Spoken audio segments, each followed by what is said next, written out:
Eu comecei em 1962. O meu amigo Geraldo Meirelles,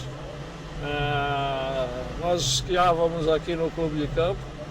E aí ele disse, vai ter uma corrida de estreantes, vamos participar. Aí foi uma brincadeira, né? Mas o fato é que a brincadeira pegou na veia até hoje.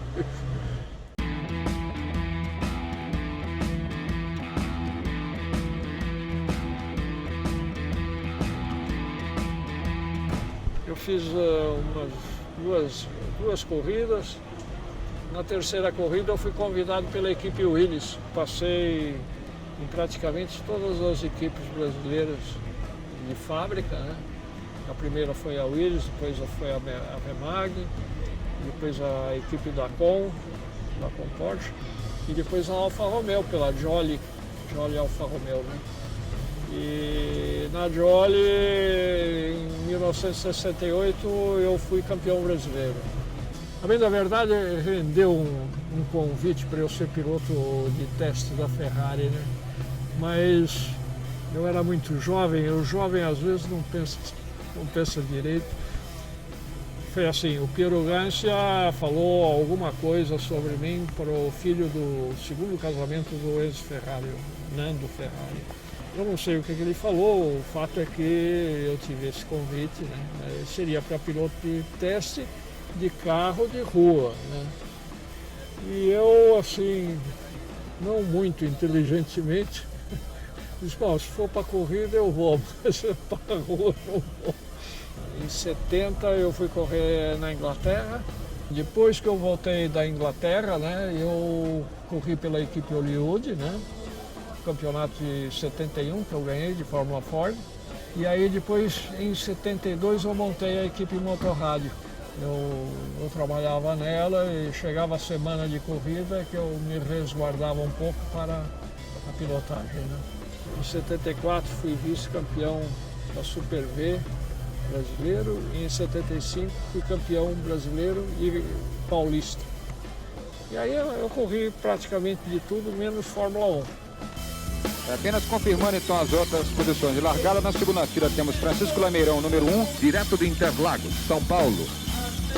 É o terceiro campeonato brasileiro de Fórmula Volkswagen 1600, agora em sua 7ª etapa e agora em sua primeira bateria. Meus amigos, a história do Chiquinho é uma história muito bacana, né? Eu posso começar a falar um pouco dessa parte mais técnica. Na Remag teve um projeto muito interessante que foi tentar bater o recorde do motor 1 litro no Autódromo de Interlagos, no circuito antigo, né? Os Malzones, assim como os DKVs, sedã, eles tinham uma tendência de sair de frente, muito forte, né, em curvas. E o Chiquinho Lameirão teve a ideia de reduzir a bitola traseira do Malzone e de colocar uma barra transversal para fazer com que a traseira se deslocasse um pouco mais nas curvas, né? E com isso bateu o recorde de motor 1 litro em Interlagos. Ele era bastante técnico.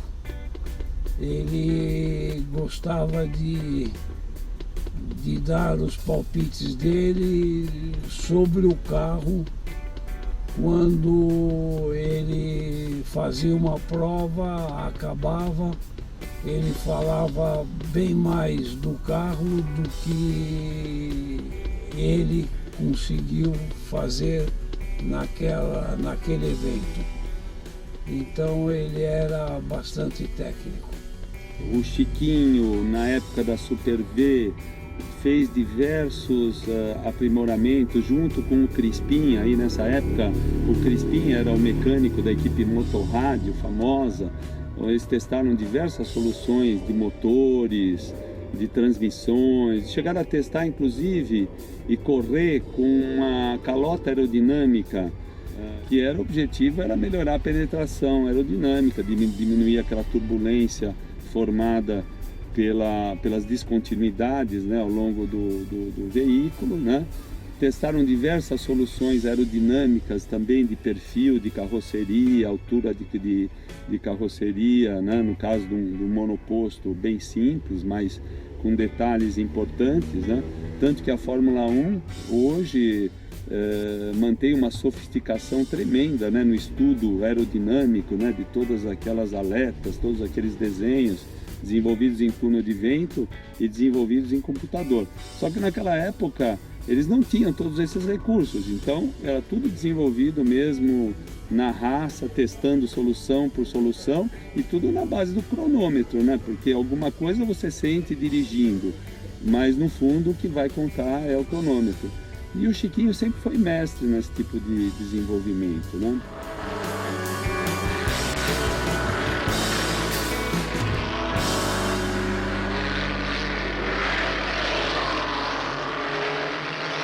E eu passei 3 gerações de piloto. A primeira foi assim o finzinho de carreira do Sr. Chico Landi, Christian Heinz, Celso Lara Barberis. Depois a minha turma, o Bird Clemente, Luiz Pereira Bueno, os irmãos Fittipaldi, Carlos Patti, né? O grande amigo Carlos Patti.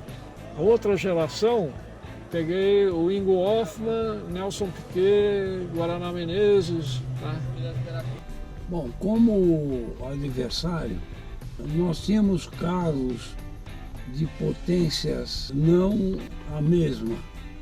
Então nós tinha provas que eu andava com o carro mais rápido do que ele tinha, ou vice-versa. Muitas vezes ele andava com o carro mais rápido que eu tinha.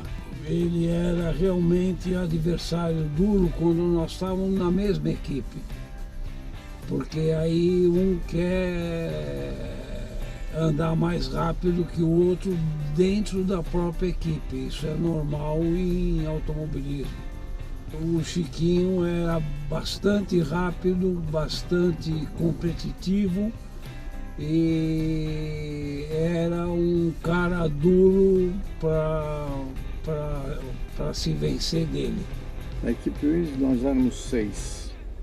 Era eu, o Luizinho, o Moco, o Patti, né? O Wilson Fittipaldi, o Carol Figueiredo e Chico Lameirão. A Williams fabricava o Gordini. O Gordini era um cara interessantíssimo, sucesso na Europa. Só que a Europa, o piso, uma mesa de bilhar, né? O Mauro Salles falou, nós precisamos fazer alguma coisa para promover o Gordini, vamos fazer cirquinho. Então nós tínhamos lá uma equipe, era eu e o Luizinho fazendo acrobacia e o Greco Schmidt dando apoio, fazer uma corrida.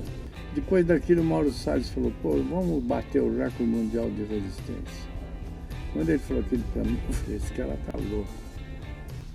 Tinham vários itens técnicos que nós tínhamos que superar esses índices. O motor ficou funcionando 28 dias e não parou. Aquele asfalto novo, a gente passava no mesmo lugar. No terceiro, quarto dia, o Bird capotou o carro.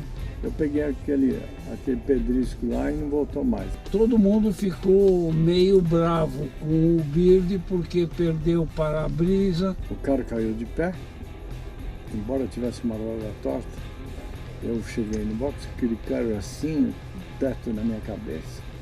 Aí o Brisão, nosso chefe dos mecânicos, era um cara muito forte. Era um búfalo o Brisão. Ele meteu as costas na capota daquele cara, levantou o teto do cara. Pô, esse cara acha que só ele sabe guiar, e agora como é que nós vamos fazer? Bom, agora como é que nós vamos fazer? Vamos botar roupa em cima do macacão para sentir um pouco frio a menos, e vamos ter que guiar o carro. E o Chiquinho, excepcionalmente, era um dos que mais chiavam. E foi assim, e batemos lá nossos recordes. Mas ele ficou puto da vida.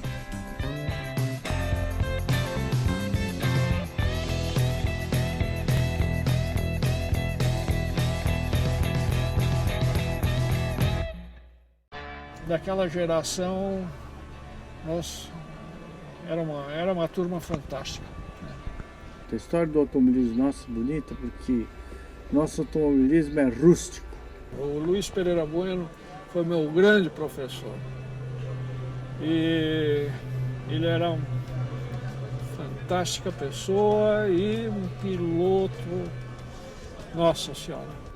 Na época romântica, os carros eram difíceis de guiar.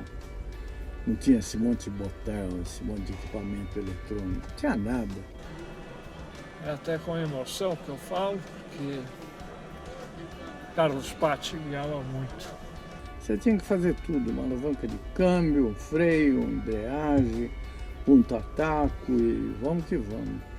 Olha, eu posso falar o seguinte, outro dia me mostraram um tape da última corrida de Fórmula 1 aqui, que o Hamilton saiu em último, então ele veio recuperando.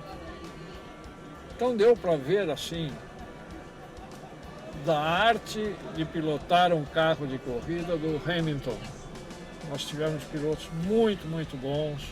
O Hamilton não é do nível do Nelson Piquet, Ayrton Senna. Motorzão lá na frente para pôr potência para o asfalto numa largada. Era o teu pé no acelerador e o outro na embreagem, que fazia a combinação da eficiência, né? Hoje não, hoje o cara põe o pé no fundo, o computador que comanda o acelerador, a embreagem deles é uma alavanquinha aqui, ele solta aquilo e não tem nada que fazer. Quando não dá certo, porque alguma coisa aconteceu no sistema. O Nubes é um excelente piloto, mas da arte de pilotar um carro de corrida, Ronnie Peterson, Mike Hines, puxa vida. E eu sou muito crítico, porque o meu filho, Marcos, ele com 12 anos, ele pediu para começar a correr.